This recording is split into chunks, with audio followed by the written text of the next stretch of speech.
जय श्री माताजी। ऑनलाइन उपस्थित विश्व के सारे साधकों का सुबह के ध्यान सत्र में हार्दिक स्वागत है।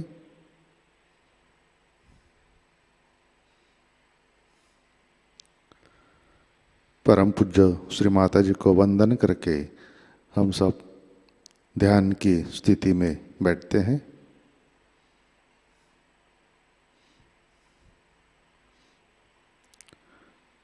चित्त सहस्रार पर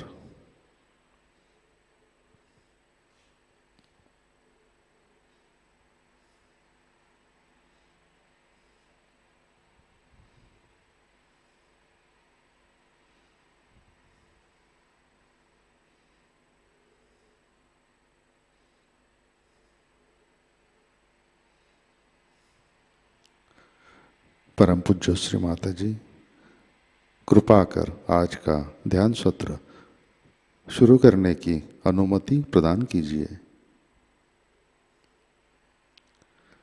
हम सब सामूहिक बंधन लेते हैं।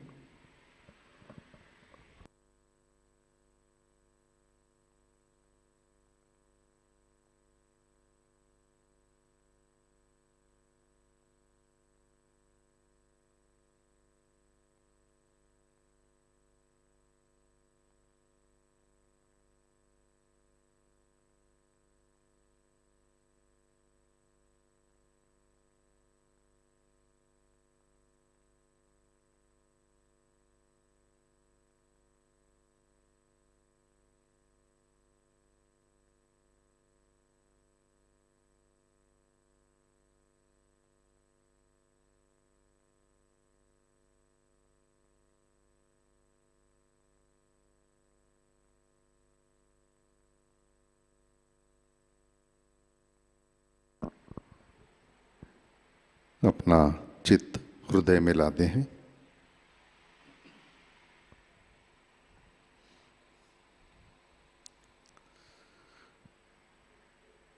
परम पूज्य श्री माताजी कृपावंत होकर आप हमारे हृदय में विराजिए।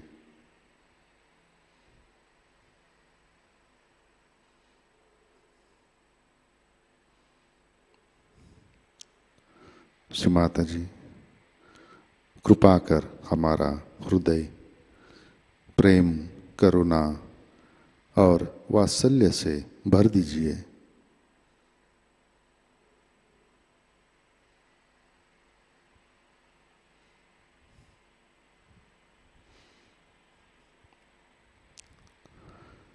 परम पूज्य श्री माताजी आपकी कृपा में हम केवल शुद्ध आत्मा हैं।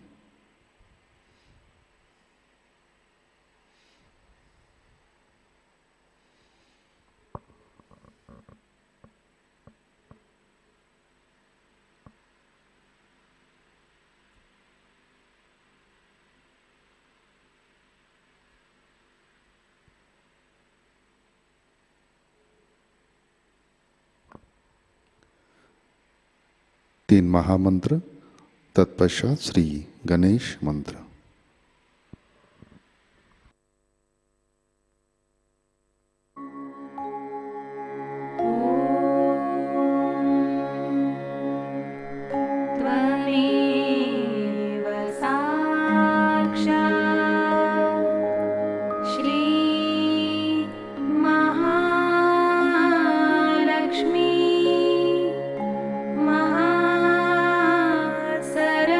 सरस्वती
जय श्री माता जी।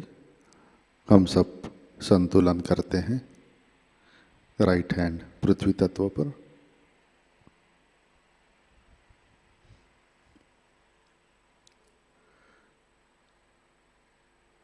चित्त इड़ा नाड़ी और सहस्रार पर।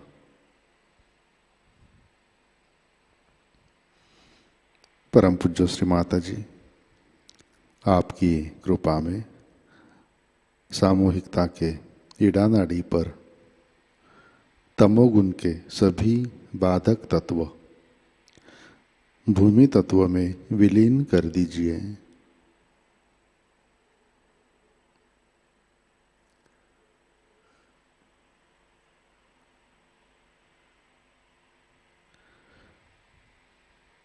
श्री माता जी, कृपा कर सामूहिकता की ईड़ा नाड़ी शुद्ध कर दीजिए।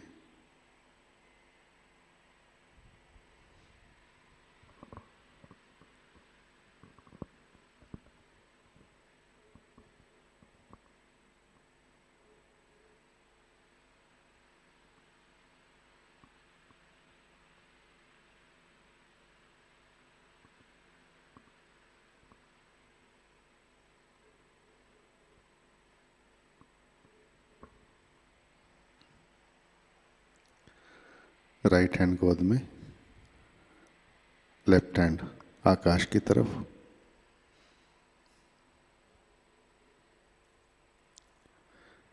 अपना चित्त पिंगला नाड़ी और सहस्रार पर।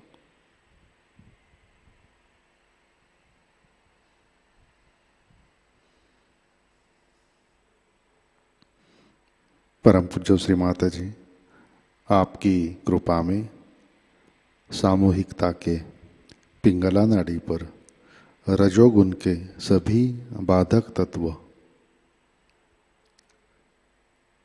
अहंकार आकाश तत्व में विलीन कर दीजिए।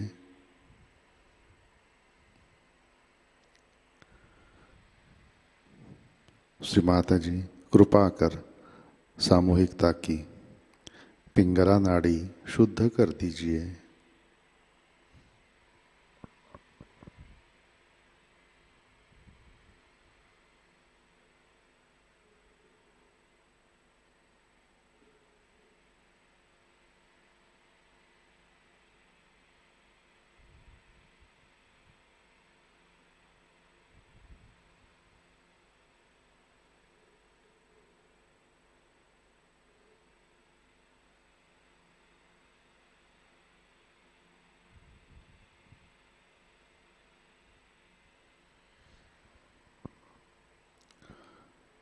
लेफ्ट हैंड गोद में,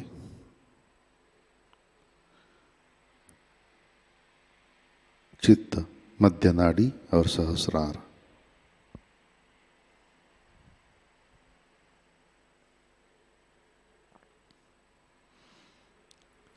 परम पूज्य श्री माता जी, आपकी कृपा में सामूहिकता के सुषुम्ना नाड़ी पर श्री महालक्ष्मी की शक्ति जागृत कीजिए, कार्यान्वित कीजिए।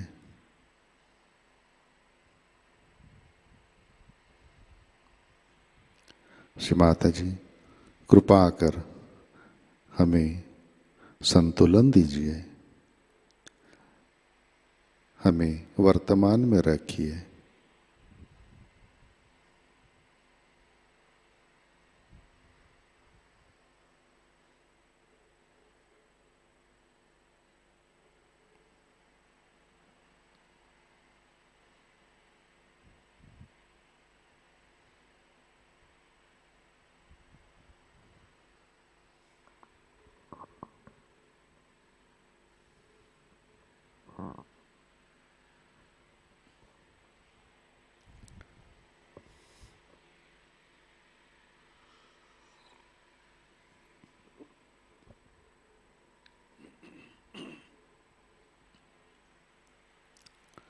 अपना चित्त मूलाधार चक्र पर लाते हैं।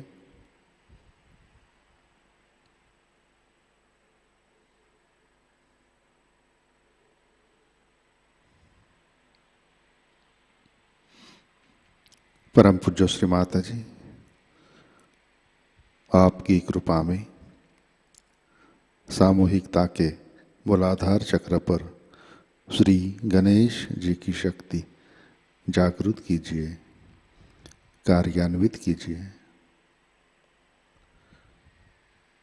श्री माता जी, कृपा कर आप हमें अबोध बनाइए, हमें सुबुद्धि दीजिए।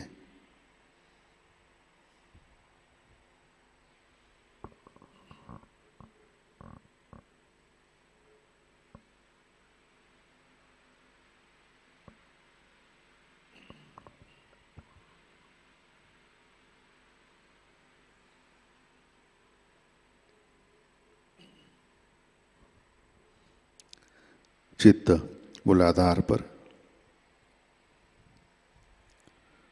श्री कुंडलिनी गौरी माता। ओम त्वमेव साक्षात् श्री कुंडलिनी गौरी माता, साक्षात् श्री आदिशक्ति माताजी, श्री निर्मला देवै नमो नमः।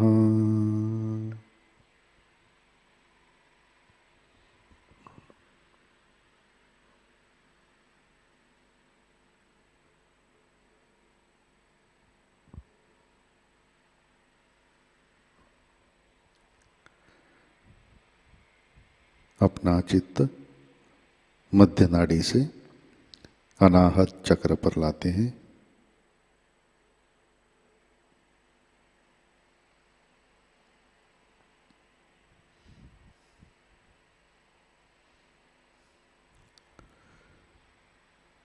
परम पूज्य श्री माता जी, आपकी कृपा में सामूहिकता के अनाहत चक्र पर श्री जगदम्बा श्री दुर्गा माता की शक्ति जागृत कीजिए, कार्यान्वित कीजिए।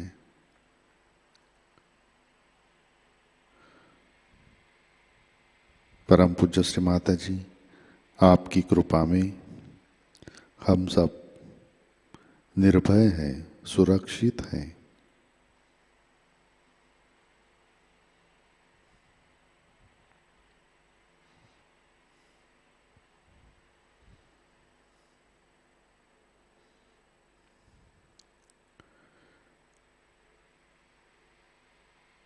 चित्त मध्य नाड़ी से सहस्रार पर लाते हैं।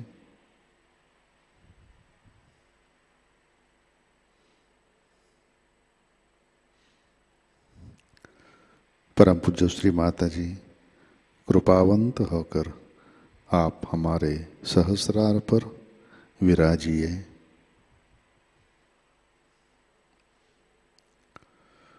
श्री माता जी, हम सब अपना अहंकार और प्रति अहंकार आपके श्री चरणों पर समर्पित करते हैं।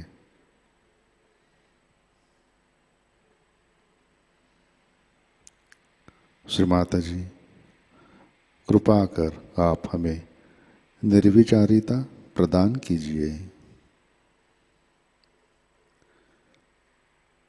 कृपा कर हमें ध्यान में स्थित कीजिए।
जय श्री माता जी। इसी ध्यान की स्थिति में अमृतवाणी आत्मसात करते हैं। दुर्गा पूजा वियन्ना 1982, इसका पहला भाग।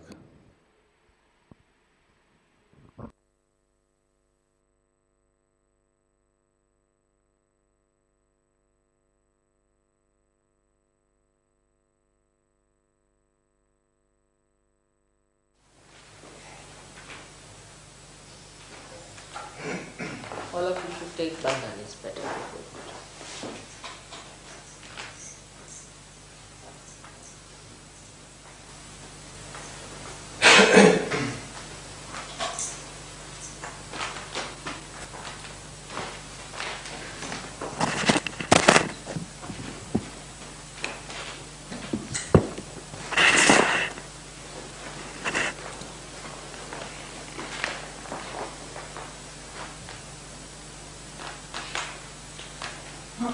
Today is the first day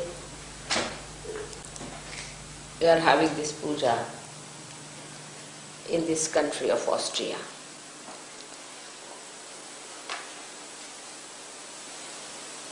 This country is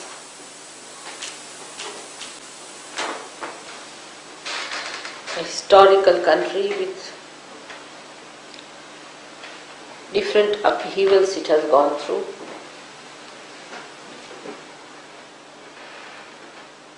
We learned so many lessons in that.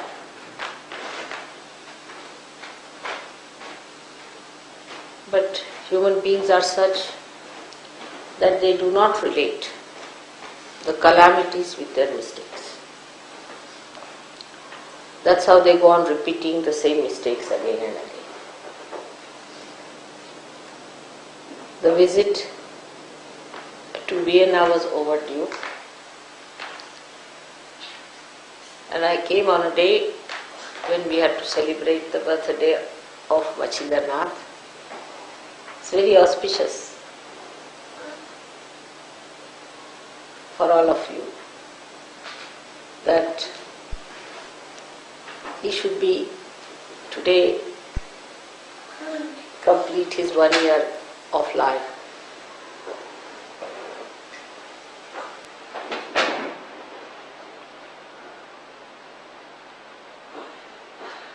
I bless him with all the flowers, the choicest flowers of beauty and bliss on him and his family, all his relations and his family.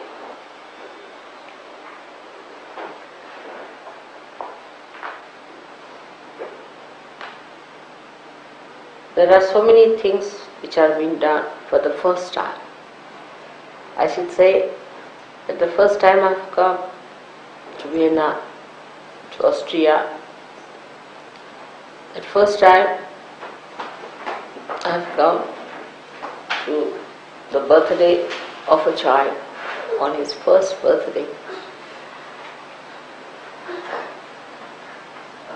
And on an Ashtami, that is today, is the 8th day of the moon which is increasing, Shukla Pakshi, that first time all the weapons of the goddess are to be worshipped.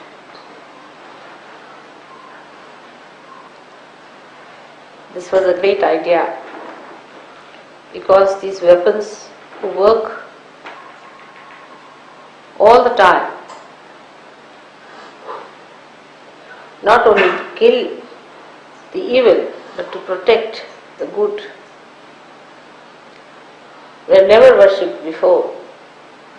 And that today, if human beings realize their importance and significance,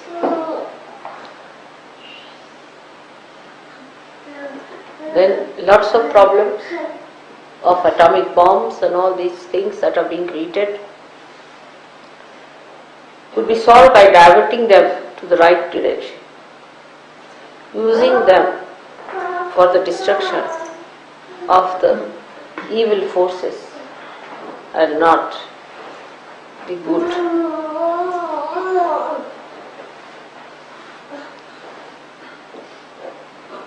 Also for protecting human life, nourishing human life.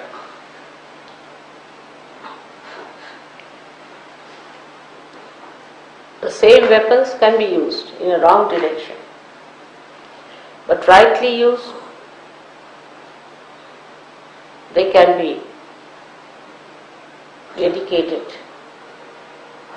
for the use of God's work. All that is created by human beings,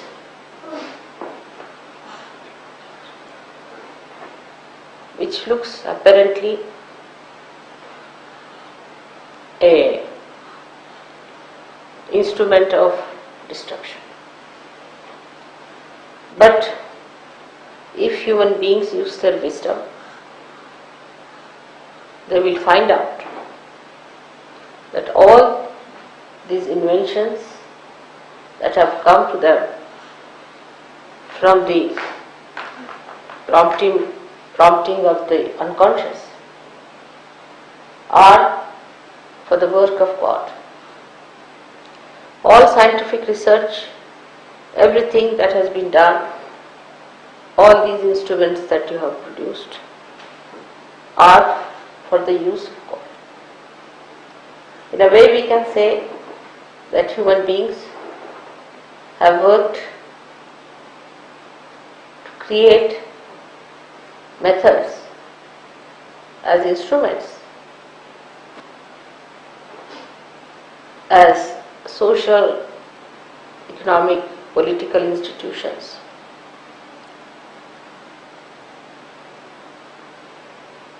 To advance the mechanism of God's work. The unconscious has worked through human beings. All these institutions, if they are put to the right side of their activity and not to the hellish activity, they all can join together to complete the work of the divine. Like in the East, people believe that God has created this beautiful body of human beings, and it is for human beings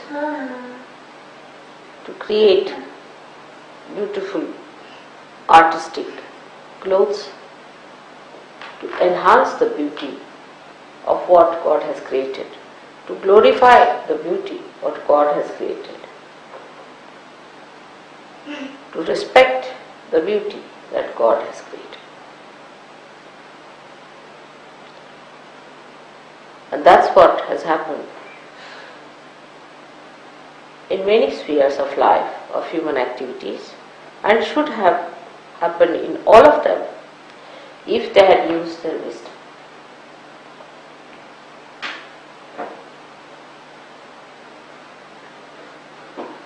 Question of knowledge that I discussed before is very important to understand. The knowledge that was forbidden once upon a time as Adam and Eve has been a big problem for human beings to understand. It was the case when God created human beings first time, apart from the celestial beings who were perfect. That He wanted to see if these human beings could grow in their population and in their awareness, in their innocence, they would become self-realized. But it was an experiment, and the human beings failed God at that time because they listened to baser promotions a baser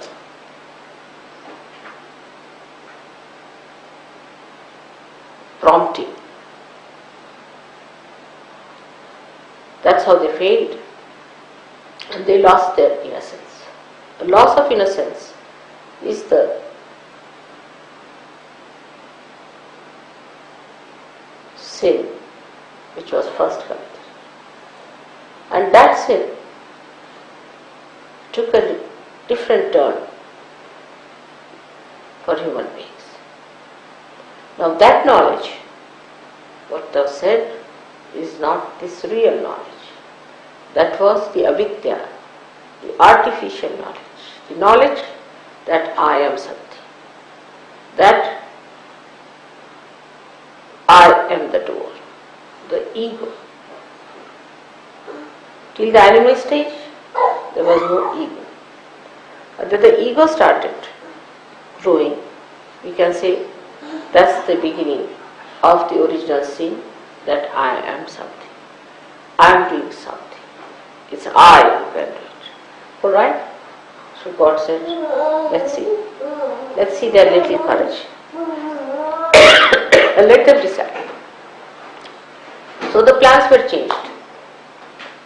One had to think now that we should get incarnations on this earth to help these people, to guide them, to put them into balance, to put them into proper understanding of dharma, so they keep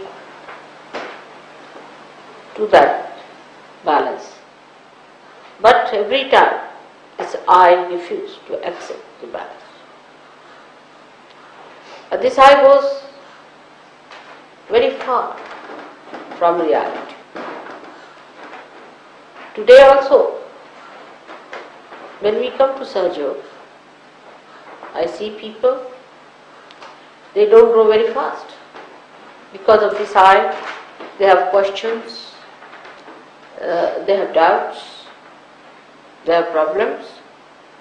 Because of this original sin, people cannot grow very fast. That I am the one, I am free. Why that? Why this?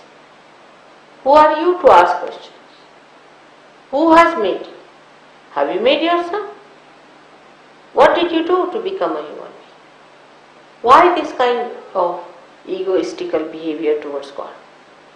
Why God has made us? Why this thing? Who are you to ask any question? But it is so.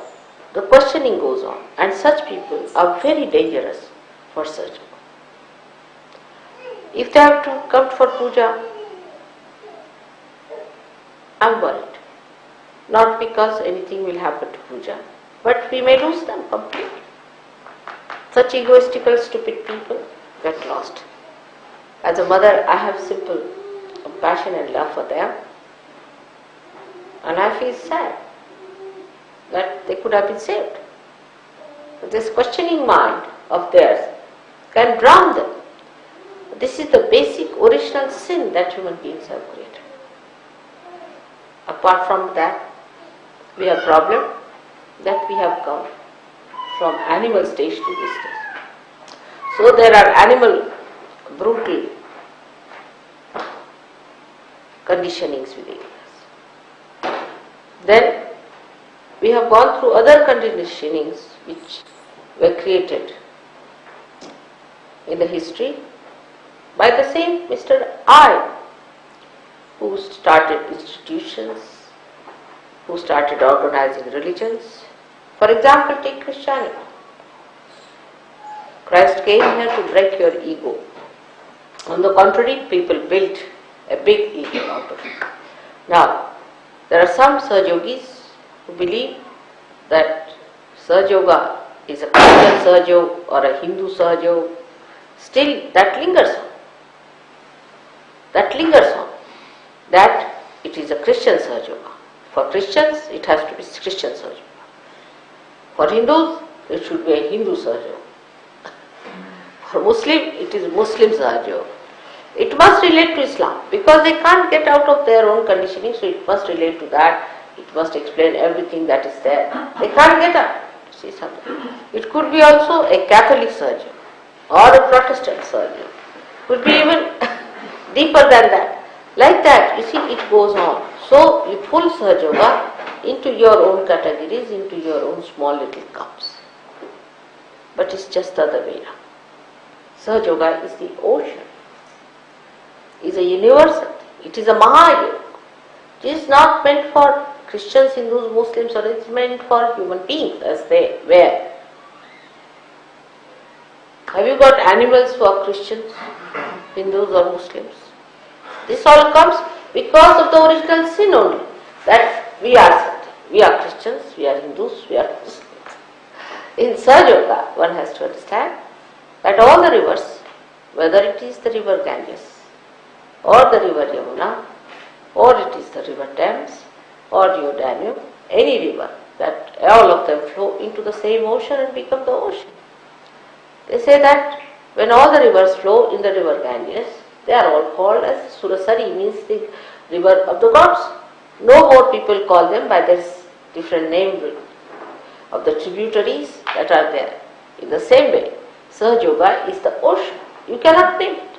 Do not try to find its identity with other things. If you start doing that, then your mind will start becoming that small little cup. And moreover, if you are coming from some organized religions, it's very important to understand that organized religions make your cup even stronger. It doesn't dissolve. If it is a disorganized religion, then it's a cup of earthenware which can dissolve into this ocean. But if it is a solid, nice porcelain, Maison, then there is no possibility. Then you are adhering to all that conditioning, all that solidness, and then it's very difficult. All the time you have to bring in Christ, or you have to bring in Muhammad, or you have to bring in Zoroaster, or someone like that, who should be there to guide you. Now your guidance is your spirit, which is unlimited. So you don't have to bring any one of them. They are all within you. They are part and parcel. But to stick on to one person is again a sign that you are not expanding. You know that you are all. You have got Shri Krishna within you, who is awakened. You have got Christ within you. You have got Ganesha within you. You have got Brahmadeva within you. And you have got Muhammad within you. And you have got all of them. Moses, everyone within you. So how can you be identified with one person? The reason is you are still conditioned. And you want to drag it into your own condition.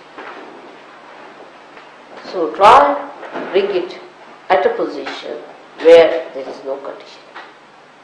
We can see our conditioning worse so much with our style, because as human beings we have a habit of forming a closed sector. Whether it is ourselves, first we close ourselves as I am X, Y, Z. Then we can club together as, say, we are, say, people who use fork and knives. There could be people who just use the fork and knives this way, can be clubbed together. The others who use this way can be another way. See, it goes on like that. All kinds of stupidity that human beings have to club together. Alright, use the way you like, makes no difference. You eat the same food, it digests the same way, it works the same. But as far as the outside is concerned, when it comes to human activity, they will use the fork and spoon in a different way. Somebody will use their hands, fingers, and somebody will, may use daggers. I don't know how they can manage to go to what limit. So this is what it is. In doing something, in doing any activity, then only human beings make it a closed circuit. That this is how we do it, this is how they do it, how it is the method of another party or people. This groupism is the worst of all and is against the laws of nature.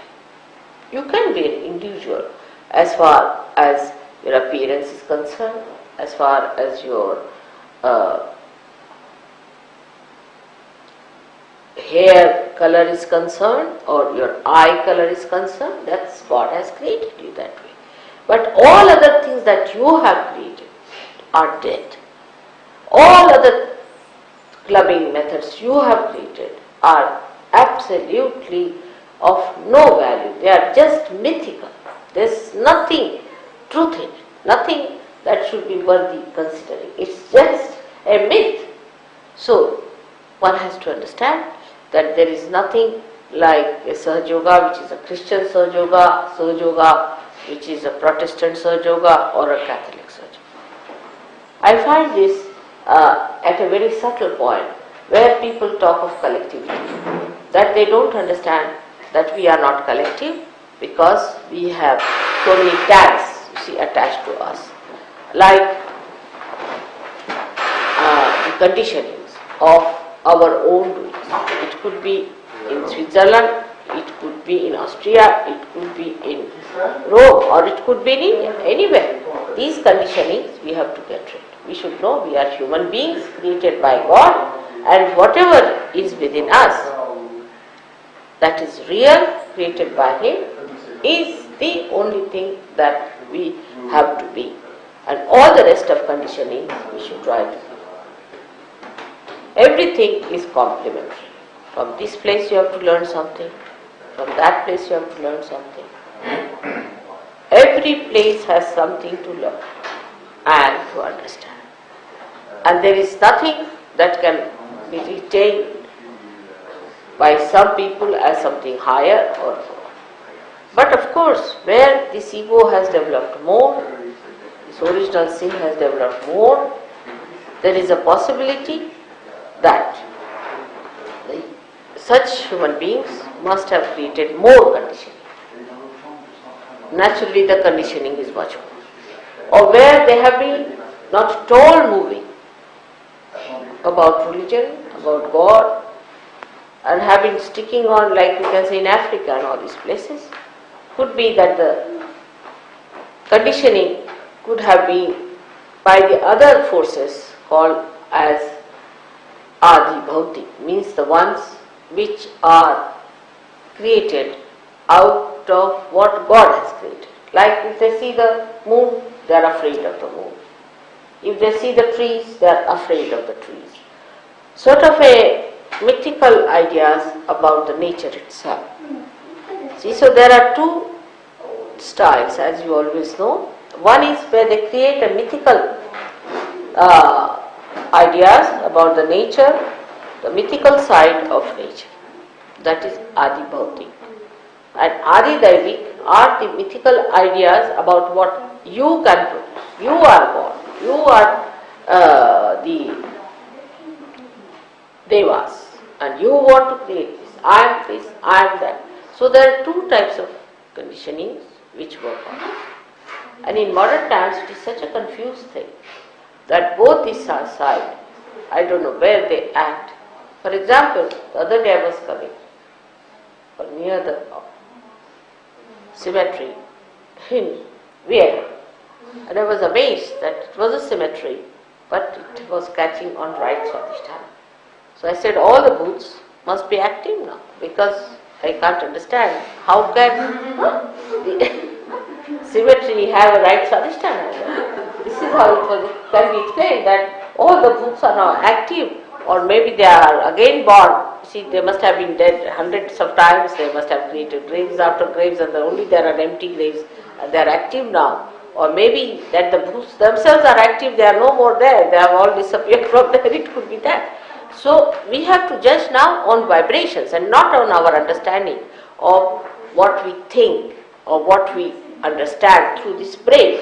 By asking questions and by talking too much about it, you cannot understand Sahajayoga. For Sahajayoga, you have to have that super state of mind where you can receive vibrations, can feel vibrations, and have to be absolutely compromised on that.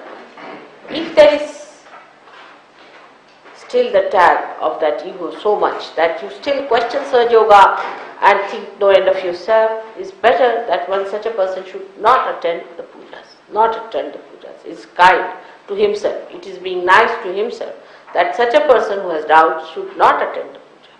Because puja is only meant for people who have received that state of mind which is called as nirvikalpa, where there is no vikalpa, where there is no doubt in your mind. If there are still doubts in your mind will be still very powerful and it is going to put you down. So either before puja you tell your mind to keep quiet. Tell him not to talk now. Better keep quiet. Now I have to ascend and I have to receive the blessings of the divine. So just keep quiet. And if you cannot keep quiet, then I cannot ascend. I have told you many a times it's like a donkey. Mind is just like a donkey. If you go behind the donkey, it kicks you. It will tell you that you are the bad man, you are the worst man, all the self-pity will come. If you go ahead with the donkey, then he'll put his ears to you, can hold him like an egoist. You can go wherever you want, do what you like. What's wrong? It will not control. If you sit on top of the donkey, it will still play about with you to see how you work on. So, if you allow the mind to go here and there through your eyes or through your attention or anyway, or through your tongue or your senses, it will say alright. It will eat the grass on the sides, it won't move.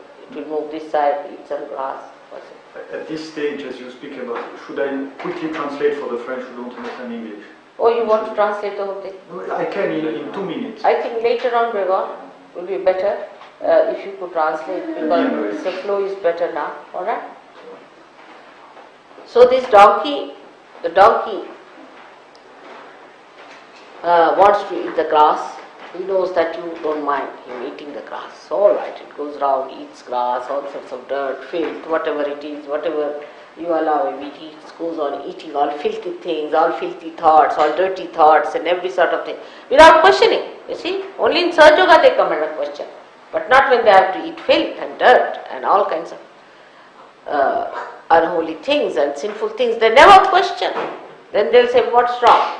But when it comes to Sahajayoga, they will question. Which is the holiest of holy, which is the greatest of greatest. Only these gates are open to you, that's how you get it. Otherwise it's not, it's prohibited to all the people to achieve this. The water that washes my feet is the ambrose, is the tirtha, which was even prohibited to doctors in olden days. Vaidyas were not allowed and they had to fight for only the gods were allowed to drink it. Only the gods were allowed to drink it. Today you are placed at the position of gods. But are you capable of that? Are you deserving that? Or you are still questioning? You have still problems? Then it's better you are prohibited. It's a rare thing that you should take that ambrose. It's in the Devi Purana, Bhagavatam, if you read it, they were prohibited to take it. So this is what it is, that the mind goes like a donkey. But if the donkey knows the one who is the rider, knows his ways, and he knows how to control the mind, and he knows where it has to go, the same donkey, the same instruments, the same institutions, the same things you have got around you, will take you there with a faster speed, with a very comfortable thing. So tell your mind today that we have had enough of it, playing with the mind. Now we want to be there in the realm of God.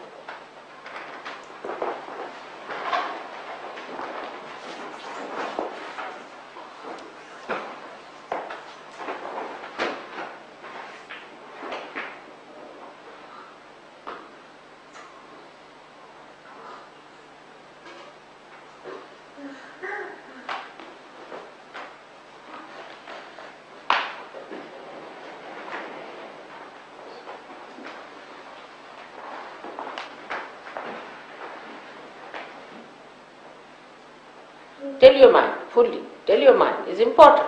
But this is the mind which has taken you to all kinds of things. It has given you all the filth and dirt and all that. So just tell your mind.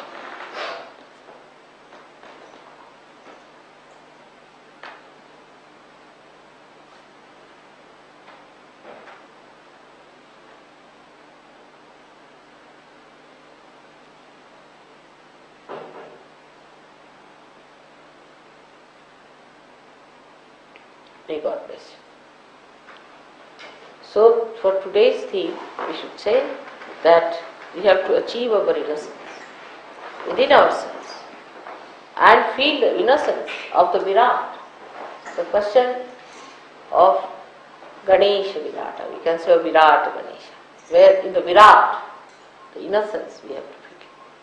So that we become innocent, our sins are washed off, that we are cleansed by that innocence, so that this I-ness is lost from you, this original sin is washed away from us, and we become that beautiful being who is the proud child of God and who is the prize of this creation.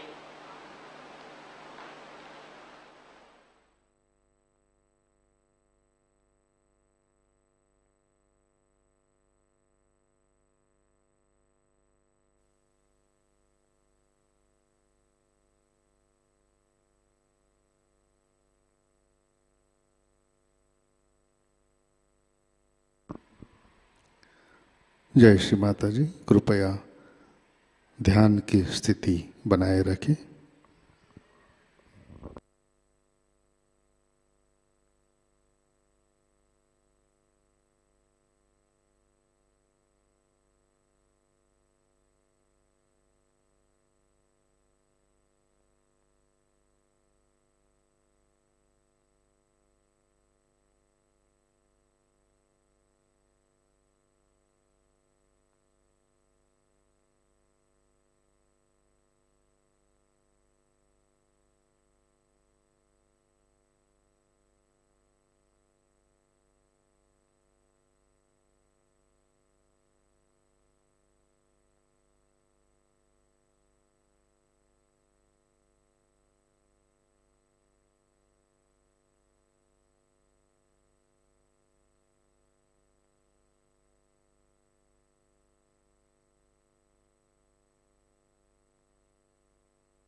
जय श्री माता जी। श्री आदि शक्ति मंत्र। ओम त्वमेव साक्षात् श्री आदि शक्ति माताजी श्री निर्मला देवै नमो नमः।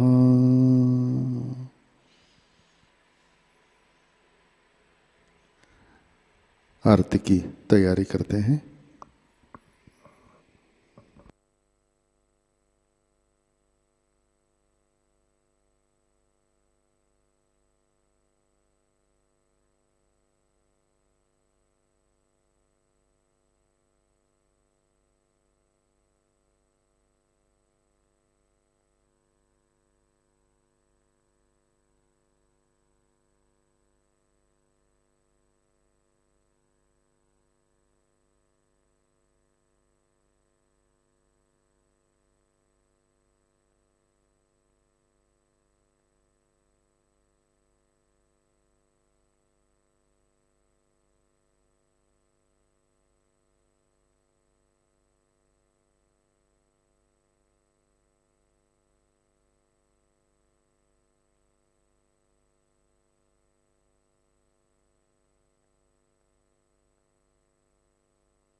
आरती के लिए खड़े होते हैं।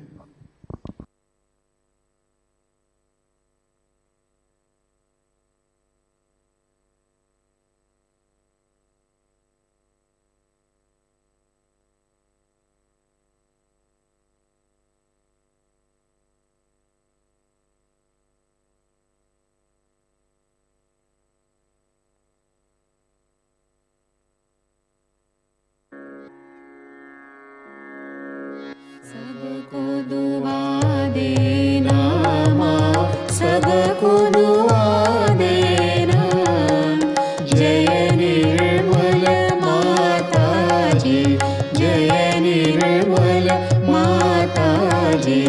दिल में सदा रहना माँ, सबको दुआ देना।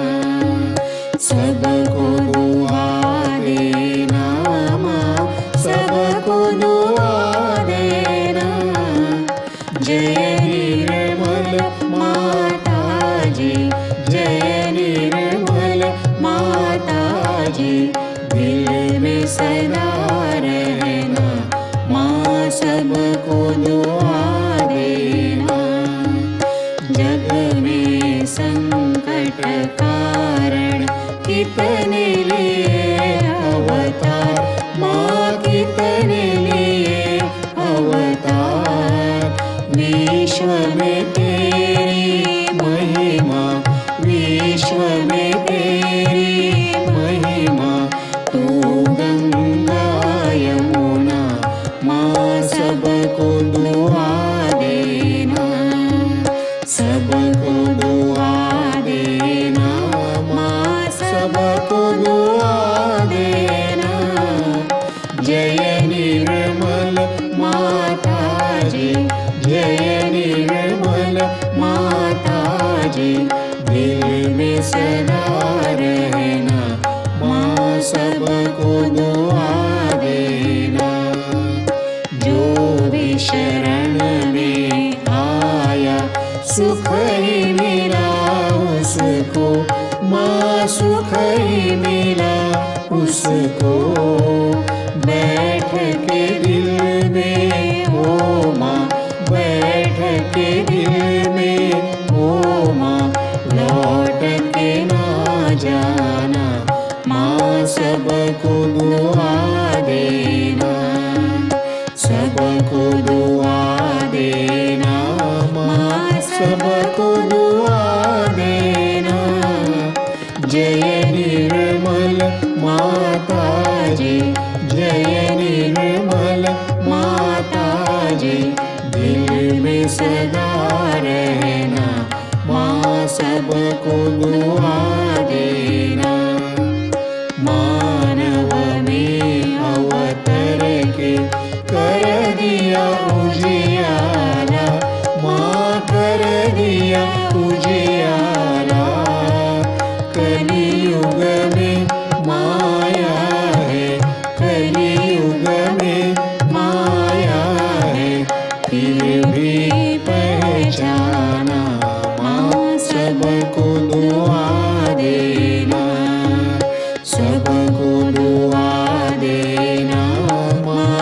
सबको दुआ देना। जय निर्मल माता जी, जय निर्मल माता जी, दिल में सदा रहना माँ सबको दुआ देना। संत जनों की धरती है भारत माता, माँ है भारत माता। इस धरती पर आकर, इस धरती पर आकर दुख से दूर करना माँ सबको दुआ देना। सबको दुआ देना माँ सबको दुआ देना। जय निर्मल माता जी, जय निर्मल माता जी, दिल में सदा रहना माँ सबको दुआ देना। जब दिल में आए तब मधु संगीत सुन लो माँ, मधु संगीत सुन लो। हो ये सके जो सेवा, हो ये सके जो सेवा हमसे करा लेना माँ सबको दुआ देना। सबको दुआ देना माँ सबको दुआ देना। जय निर्मल माता जी, जय निर्मल माता जी, दिल में सदा रहना माँ सबको दुआ देना। माँ सबको दुआ देना, माँ सबको दुआ देना।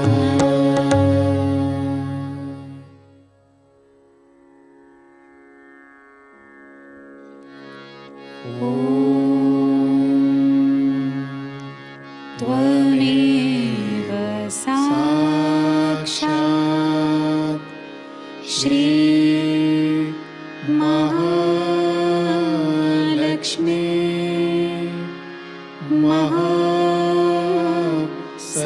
महासरस्वती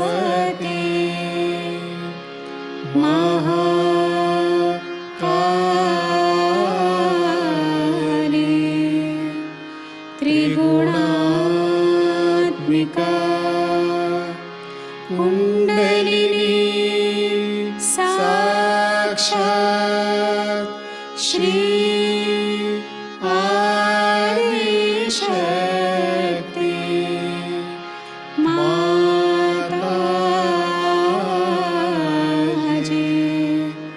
श्री निर्मला देव्यै नमो नमः। ॐ त्वमेव साक्षात् श्री कल्की साक्षात् श्री आदिशक्ति माताजी।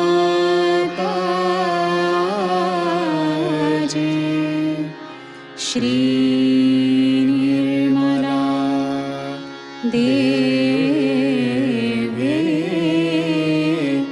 नमो नमः। ॐ त्वमेव साक्षात् श्री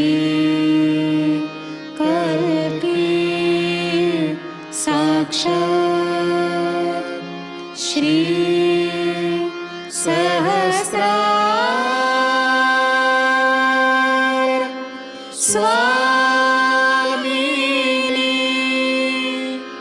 मोक्ष प्रदायिनी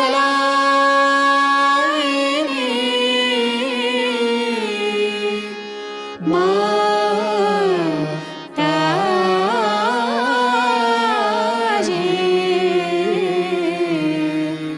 श्री निर्मला देवी नमो नमः। श्री निर्मला देवी नमो नमः। श्री निर्मला देवी नमो नमः। बोलो श्री आदिशक्ति माताजी श्री निर्मला देवी की जय।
परम पूज्य श्री माता जी, आज का ध्यान हम आपके श्री चरणों पर समर्पित करते हैं।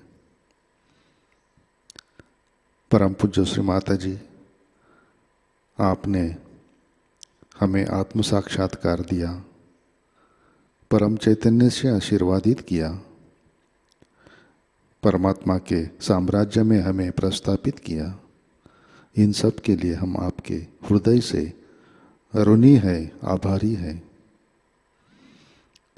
श्री माता जी, कृपा कर हमारे अंदर श्री दुर्गा माता की शक्ति जागृत कीजिए।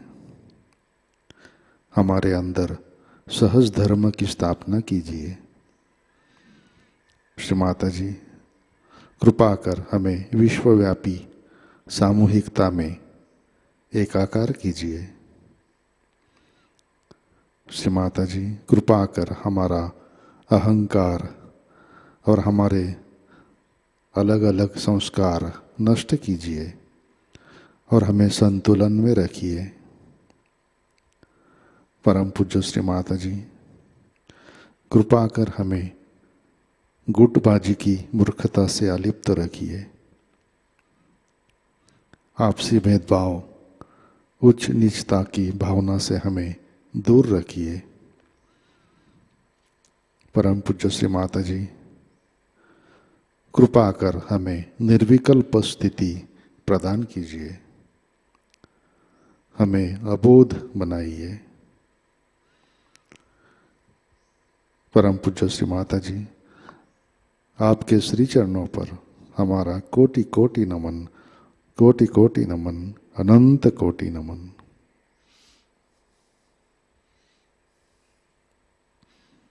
जय श्री माता जी। सामूहिक बंधन लेते हैं।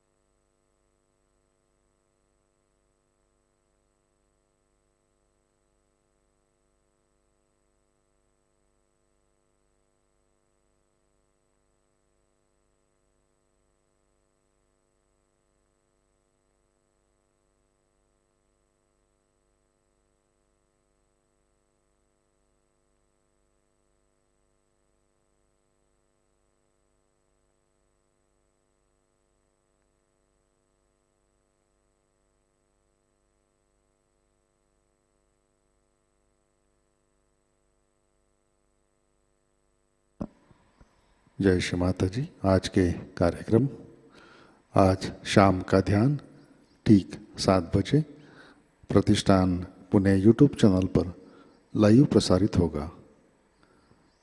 आज का ध्यान सत्र यहीं पे संपन्न होता है। अब हम सहज संगीत का आनंद लेते हैं। आज का दिन सबके लिए आनंदमय, मंगलमय रहे। जय श्री माता जी।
से बना भिक्षुक इस द्वार का, जब से बना भिक्षुक इस द्वार का, भविष्य उज्ज्वल सहज प्यार का, भविष्य उज्ज्वल सहज प्यार का, यही है मक्का यही करबला, गंगा जमुना चारों धार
प्यार उठ गया इन नैनों का स्तर। प्यार भरे ये दो निर्मल नैन, जिनसे मिला ये अमृत में चैन।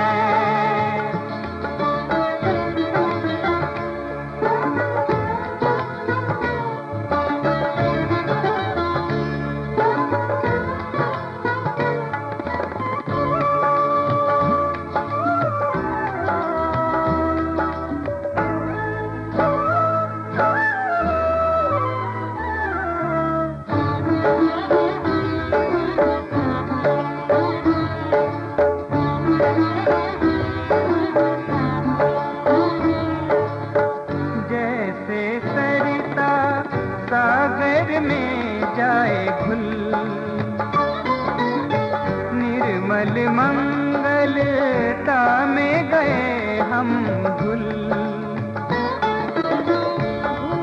भविष्य की चिंता गए हम भूल।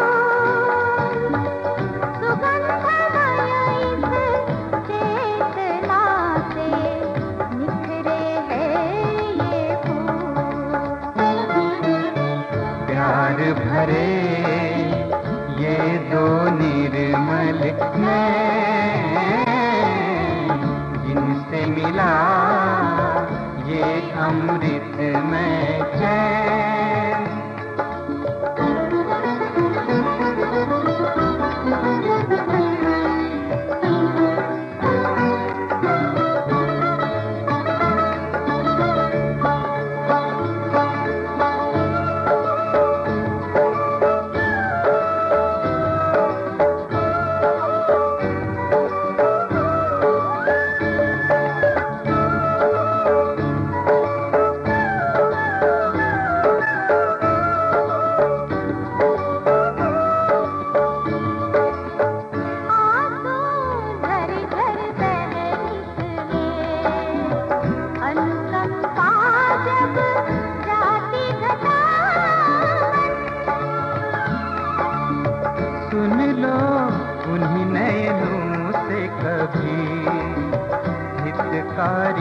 मीठे सच्चे खरे बैन, जीवन का सब सत्व है इनमें। जीवन का सब सत्व है इनमें। खुद को कर दो पूर्ण समर्पण, सब कुछ लुटा दो